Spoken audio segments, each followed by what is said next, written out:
Hi, I'm Christy. Welcome. It was such a nice week, warm and mainly sunny. It really turned in the end of last week when it started to snow and temperatures went down a lot. Now snow has mostly melted, but it is still cold, so that's a good excuse to stay inside and work on wool or something. And as it was very nice outside and really felt like spring, our chickens have been making large rounds in our garden as well. They stay mostly close to the greenhouse in winter and don't venture out at all when it is snowy. But now we see them everywhere. They have even gathered in small groups to invade every corner of our yard, and they love my veg garden as well. I am happy to share my garden when there's nothing growing, but now my garlic has come up and there are some flowers and my thyme that I use. I felt like something has to change, so I asked my husband to put planks under the gates where chickens just run through. There were so large gaps there just to keep chickens in their run. But after securing the gates, smaller birds got out through larger holes in fence and gave the idea to look weak points in the fence to other birds as well. And when the bigger birds eventually got out, they didn't find the way in before it got dark, so I had to chase them back myself. So that didn't work, and we decided to fence my garden in instead. I do not use this electric fence right now for our animals, so I put it up around the garden, and so far it has worked well, although the holes in the fence are also big enough for chickens to break in. But as they can roam around everywhere, they do not make an effort to break in this fence. Fingers crossed it stays this way and I can start cleaning my messy garden for spring plantings and sowing. First, my garlic bed that I tried to save with bird netting. That worked too, but I do not really like it here, so close to the building. I want this side to be pretty. I have a lot of little compost piles through my garden. I have started these and then abandoned when weeds have taken over, as I didn't manage to manage these correctly. Last year I did cover most of these piles to suppress weeds and to work on these covered piles this year.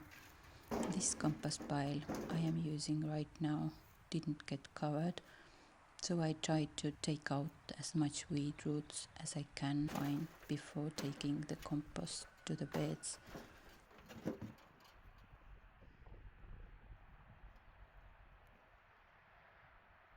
Large roots are easy to take out by hand before sifting, and then I sift out large bits of compost to get this nice stuff.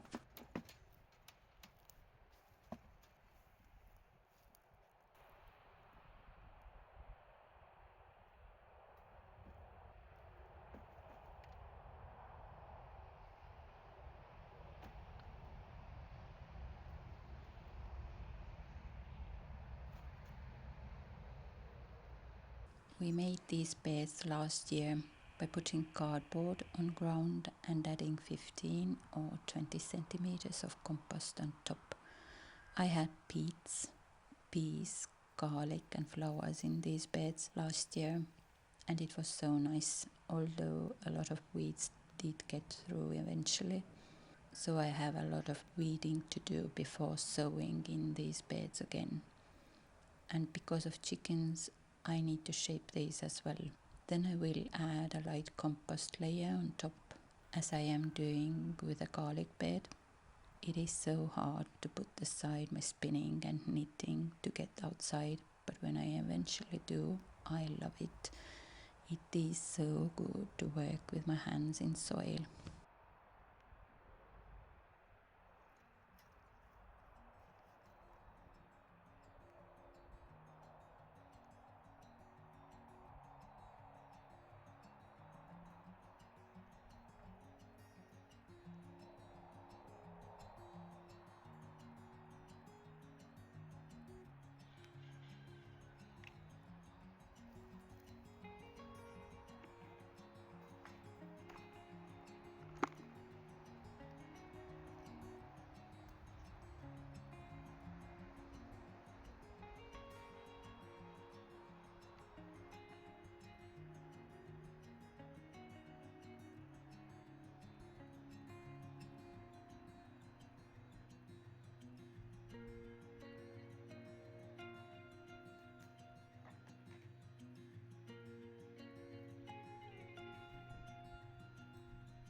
finally managed to sow my first seeds of the season inside.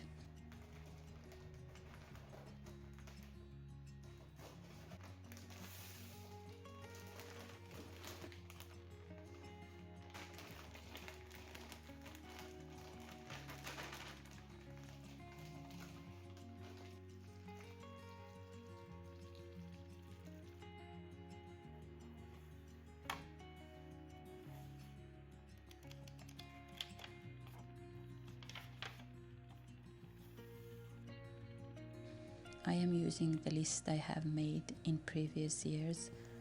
I have to sow tomatoes. I really had to do it in March, but I am sure it is fine. I did it in the beginning of April. I cannot plant these out before animals leave the greenhouse anyway. So these will not grow too big before planting out for sure.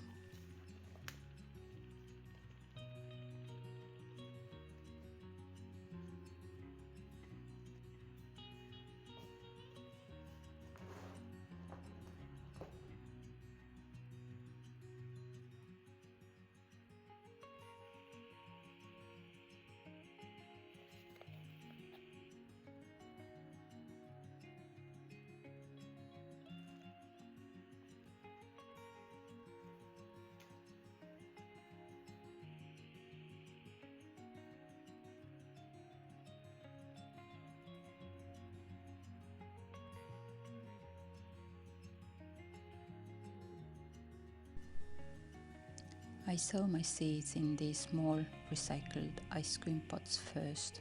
Cover seeds with vermiculite so the top layer stays soft and moist for seeds to poke through more easily.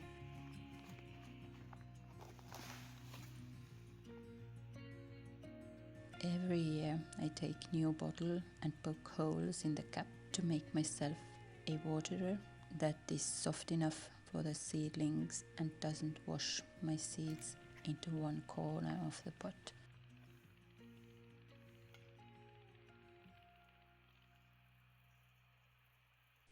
Then I mark the sowings to know what is what, especially if I sow different varieties of the same thing, like I did with tomatoes.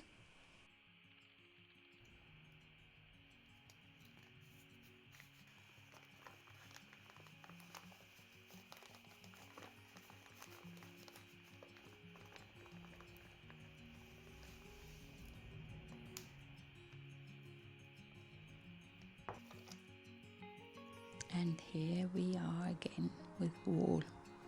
I did clean a little in my workshop to throw out wool that has been sitting there for several years now. But as I was spinning my color samples, I just fell in love with the brown and decided to take this whole brown fleece that was sheared in spring and was full of veg matter. I did sort through some to wash and card and spin just to see if I can use it, and I decided I can't use this for spinning.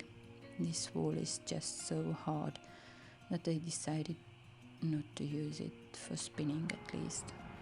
I did clean a little of the brown I sheared last autumn and was surprised it was very good to spin. The same animal, different season though, and the last one was recently sheared. Do not know how much that plays into, but I am happy. Will use this last fleece to spin myself some brown yarn.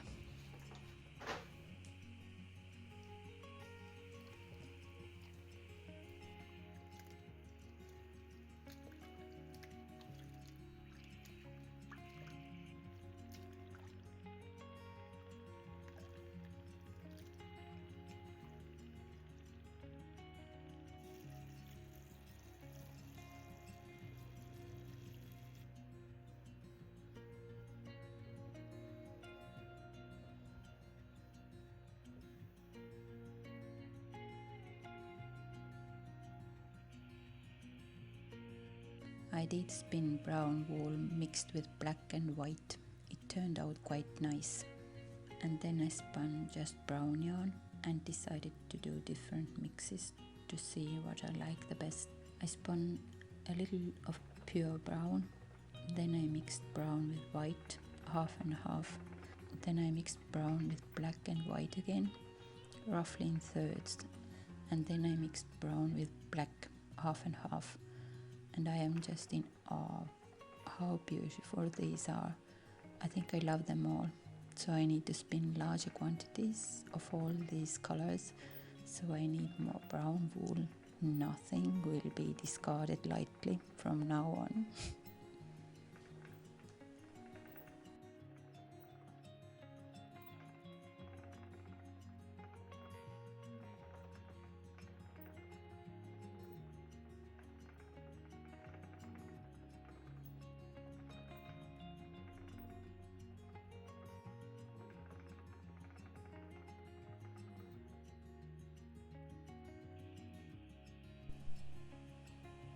Isn't it beautiful?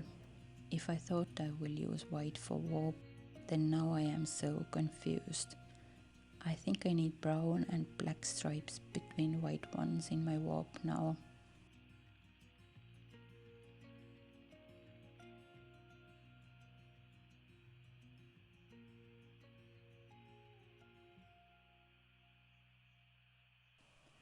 That's it for this week's video. Thank you for watching and see you soon.